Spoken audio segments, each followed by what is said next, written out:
সুপ্রিয় দর্শক, মেয়ের বিয়ের টানা 10 দিন ধরেই অভিনেতা মনোয়ার হোসেন ডিপজলের পরিবারে চলছে উৎসবের আমেজ। বসুন্ধরা কনভেনশন হলে রাজকীয় পরিবেশে সম্পন্ন হয় তার একমাত্র মেয়ে অলিজা মনোয়ারের বিয়ে।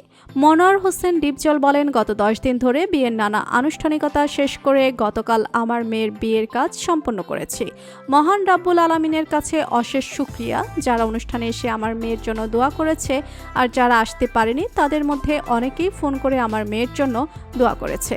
সবার কাছে আমি অনেক কৃতজ্ঞ। সবাই আমার মেয়ে এবং মেয়ের জামাইয়ের জন্য দোয়া করবেন, তারা যেন সুখে শান্তিতে সংসার করতে পারে। মেয়ের বিয়ের এই কয়েকদিনে আমি নিজে অনেক ক্লান্ত হয়ে গিয়েছি।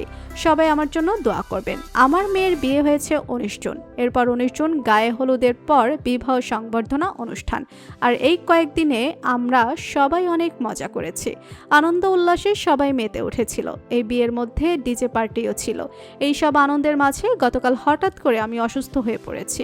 আমার মেয়েকে বিদায় দেওয়ার সময় আমার মনে হয়েছে আমি আরও বেশি অসুস্থ হয়ে পড়েছি। ঢাকার বিশিষ্ট ব্যবসায়ী ওবায়দুর রহমান অর্পণের সঙ্গে আমার মেয়ের বিয়ে হয়েছে। 24 জুন ধানমন্ডির একটি হোটেলে হয়েছে গায়ে হলুদের অনুষ্ঠান। এই অনুষ্ঠানে ঢাকায় চলচ্চিত্রের সকল অভিনেত্রী এবং অভিনেতা উপস্থিত ছিলেন।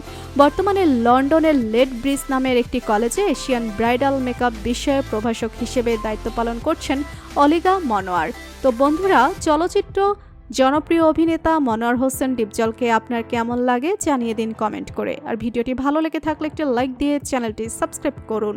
ধন্যবাদ।